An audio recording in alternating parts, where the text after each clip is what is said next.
ሩታዬ መታለች በአዲስ ነገር ማለት ነው። በቲክቶክ ሁዶቼ እንግዲህ አነጋጋሪ እንግዲህ ባለፈው ፖስት ያደረገችው ሁለት ቪዲዮ አጥፍታለች ከአብርሽ ጋር በተለይ ልትወልድ ሆስፒታል በገባች ሰዓት የተሰራ ቪዲዮ ነበረ። 1 ሚሊዮን ምናምን ነው ታየ እውነት ለመናገር እና እሱን አጥፍታለች። ዛሬ እንግዲህ የራሷ ቪዲዮ ብቻ ነው አስቀመጠችው። ይሄ ደግሞ ለምን ሆነ?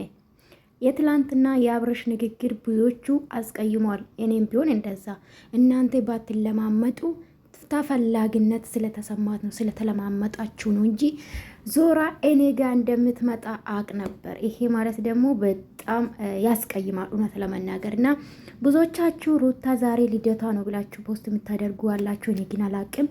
ግን እውነት ከሆነ እንኳን ተወለድሽ የኔ ቆንጆ ሃፒ በርዝዴ ይመስለኛል። እዚህ አላሳየችም እንጂ ዝግጅት አለ። አያቸው የተንጠለጠለ ምንድን ነው ይሄ የፊኛ ምናምን እንደዛ ነገር ቦታ ነው ብዬ ነው ማስበው። ለማንኛውም ዛሬ ልደታ ከሆነ እንኳን ተወለድሽ፣ እንኳን ለዚህ አበቃሽ የኔ ቆንጆ ማለት ነው። አላቅም እውነት ከሆነ እንኳን ተወለድሽ፣ ግን እርግጠኛ አይደሉም። ታውቃላችሁ፣ እርግጠኛ ያልሆንኩበት ነገር እኔ ማውራት ደስ አይለኝም እና ሩታዬ ዘና ፈታ ያለች ማለት ነው።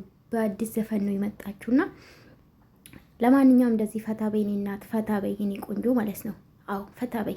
አንቺ ጥሩ ነገር ስትሰሪ ነጽዬ ከጎንሽ ናት፣ ከፊት ለፊትሽ የምትቆመው። አዎ እንደዛ ነው እውነታ ማለት ነው። ዶቼ ቪዲዮን ከወደዳችሁ ላይክ፣ ሰብስክራይብ ማድረጋችሁን እንዳትረሱ። የምታበረታቶች ከልብ አመሰግናለሁኝ።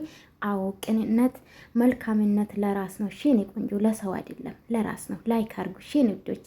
እና ሰላም ውድ ቤተሰብ እንዴት ናችሁ? ደህና ናችሁልኝ? አለውኝ እግዚአብሔር ይመስገን። ሰላማችሁ ብዝት ይበልልኝ። ዕለተ ሰንበት ይሆንላችሁ። ላይክ የምታረጉ እጃችሁ ብርክ ይበል፣ ክፉ አይንካችሁ። እሺ የኔ ውዶች ቅን ይሆናችሁ። ምቀኛማ ምቀኛ ነው ድሮ። እንደዛ ነው። ሩታ እንግዲህ በቲክቶክ መታለች። እንደምታውቁ ቪዲዮ አጥፍታለች። ለምን እንዳጠፋች አናቅም፣ ግን ለኤርሜላ የመለሰችው ብቻ ነው ያላጠፋችው። የሷ አለ 3 ቪዲዮ ነው ቀራ። አይ ቲንክ እንደዛ ነውና ለማንኛውም እንግዲህ ትላንትና እንዳስቀየማችሁ አውቃለሁ። ምንም ማድረግ አይቻልም። እንደ አማራጭ ነው ሴቶቹን ያስቀመጠ አብርሽ። ህይወት አልገባም፣ ትዳር አልገባም። ምንም ማድረግ አይቻልም። ሩታዬ ግን ይመች ዛሬ ፈታ ያለች ነው። እኔ አንዳንድ ፖስት አይቻለሁ። ልደታዊን አላቅም፣ እግዚአብሔር ረስቻለሁና እንኳን ተወለድሽ የኔ ቆንጆ፣ መልካም ልደት፣ ሃፒ በርዝዴ የኔ ውድ።